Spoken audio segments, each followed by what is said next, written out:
Alright everyone, I've noticed something. The globalists are really fixated on Indian nationalism and how evil and scary it supposedly is. Well, the rise of the divine India thing under Narendra Modi ensures the marginalization of communities within India, specifically non-Hindus.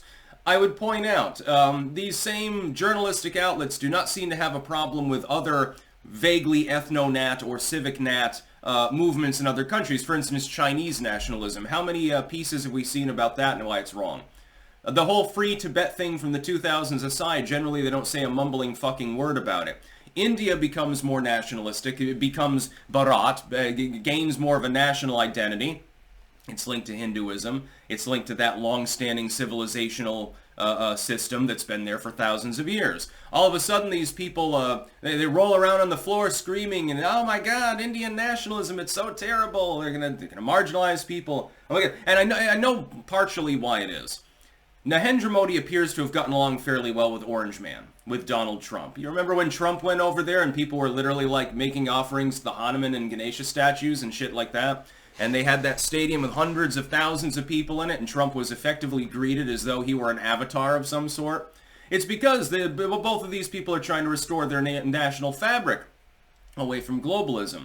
Modi, while he's part of a quasi-globalist East-aligned group of BRICS, and while India gets along well with most of the Western nations as well, and in that sense diplomatically is sort of a middle ground, which gives them outsized diplomatic importance. Oftentimes people ask them to broker. Hey, can we meet and can we please meet in Hyderabad or something like that, because can we go to Goa? We've got problems between our two nations. I'm an East Bloc nation, you're a West Bloc nation, but India is pretty neutral, so we'll meet there. We'll meet on neutral territory, and we'll have some rosewater yogurt and some other delicious Indian food. By the way, I cook it as much as I can, and it's pretty good. I can't wait to visit India someday. It's safe for male tourists, generally. We'll put it that way. I want to eat snake. I want to eat everything curried. I want enormous amounts of masala. You wouldn't believe it. I mean, the smell must be fantastic when you go to the restaurant there, and oh, it must be good. I'm going to have a good time. And I'm not going to the fucking tourist restaurant, by the way. I'm going to eat the street food, too. I don't give a shit about, sanitary conditions. Who gives a fuck? They're not getting sick, are they? I'm not going to get sick either. I've got a cast iron stomach. I don't give a fuck. I just want chickpeas. Please, Modi, please send me some of the delicious food. Bring me to India, please, for a couple of days. Also, it'd be nice and warm. I could do with some warmth right now. I keep fantasizing about the garden. Anyway, the globalists outsizedly really hate Indian nationalism. There are three nations that they really, really despise in their latent nationalistic movements. India's one of them. And I think that's because it's a major economy, a rising military and diplomatic power in Asia, and they want the template for Asia to be the state capitalistic construct, so-called, of China. They want the mixed model of China. India is more laid back with its regulatory state. India is not nearly as left-leaning as China. They want China to be the kingpin of Asia, especially since who invested in China? Oh, that's right, pretty much every Western fucking goddamn billionaire. Fewer of them are invested in India. Why would they therefore want India to rise up and be nationalistic, have civic pride, restore itself in the civic sense, build the infrastructure, improve itself, and for the people there to do well? No, they're all invested in China. They want China to have that glory. But China ain't doing it. China's economy and stocks are beginning to backslide, just as I predicted a decade ago would happen around this time. I don't see it stopping because their honk-honk solution to their demographic crisis didn't quite work. Thank you, Chang the janitor, for what you did. I seriously, 99% chance that joke is actually the reality, by the way. Stranger things have happened in the world. No, India, that's number one. The U.S., number two. And Argentina, at this point, number three. They're afraid that Argentina, throwing off the shackles of leftoidism, is going to make their economy a major economy again, and that people say, it actually works. It's possible to remove yourself from the teat of leftoid welfare statism, not collapse your economy, and actually grow it after a while. And it takes a few years to kick in. If he is successful with his experiment, you can expect capitalism to break out all over Latin America. Wouldn't that be funny? You also have a bunch of strong-arm anti-crime political movements like in El Salvador right now in Central America. Apparently, in a majority of Latin American countries, people, when polled, would say, yeah, it'd be fine to get rid of a democratic system as long as it tackles some of these issues that we're suffering.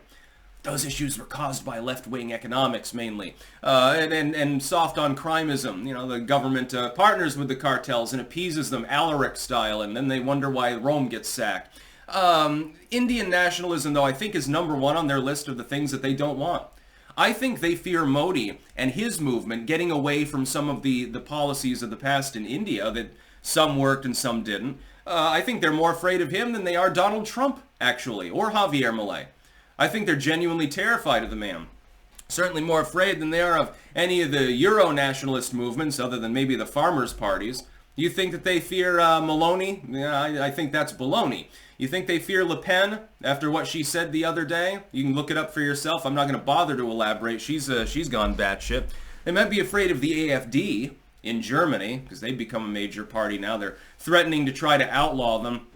Hundreds of thousands of Germans protesting that. Well, hundreds of thousands of others protest on behalf of farming in the country, actually. You know, you do need to grow the hops before you can make the beer. Although German beer is piss. I don't understand why people drank it. When I was in Europe, I tried like 3 different brands of German beer. It all tasted like gym socks. It tastes like sweat or something. Do you put salt in your beer as sort of a masochistic national tradition? We're not suffering enough because there's no world war going on. Quick, salt the beer. I don't understand. Just fucking drink Heineken. Or, you know, become less of a pussy and drink wine or hard liquor. Just joking. You shouldn't drink at all because it's, you know, bad for you, but whatever. In India, though, I know it's a little bit off the rails. I'm high energy today, and extra energy drinks and stuff. I think Modi terrifies them. I think they're afraid because India has atomic weapons. It has an outsized population, large land area. It's got a lot of resources, etc. It's fairly self-sufficient in most ways. And it's rapidly improving. Well, it's beginning to cast a shadow over China. China, where everyone's invested. They're terrified that China's going to have a problem. If China undergoes some sort of collapse, I mean, liberalism might break out there. They might demand an end to the Communist Party or something like that. That wouldn't do because it's very, very lucrative for Western investors to have a hardline authoritarian regime that can micromanage everything. And hell, as long as it's throwing public money at the projects, it doesn't matter if they bring a return. Everyone gets bailed out in the end. Why the fuck wouldn't you invest in China? Over the last decade, I probably would have too if I had money to invest, but I was always saying India was the better bet. It turns out that that's true. Part of it is just civic appearance. You gotta understand, if the population is energized by a civic revival movement, so if in the United States we were to start building statues of Thomas Jefferson and George Washington instead of removing them and tearing them down and stuff, if we restored our civic construct, people would have a greater deal of tolerance for stress, and they would work harder. It's just the way that it is. If they feel like the thing that they're participating in is a good thing, if it actually can benefit them, if there's a possibility of mobility, etc., people will tend to work harder. Your economy tends to grow. Crime will tend to drop. Things will tend to go better. It's sort of like the nifty 50s or something like that. This is what Modi and other leaders around the world are trying to restore. Nationalism can be ethnic, civic. In the case of India, it's kind of intertwined with a theology, although not completely. It's Bharat. It's the rise of divine India. I don't know, is the map going to say Bharat now instead of India? Because I'm kind of fond of saying India. Tourism will slag off.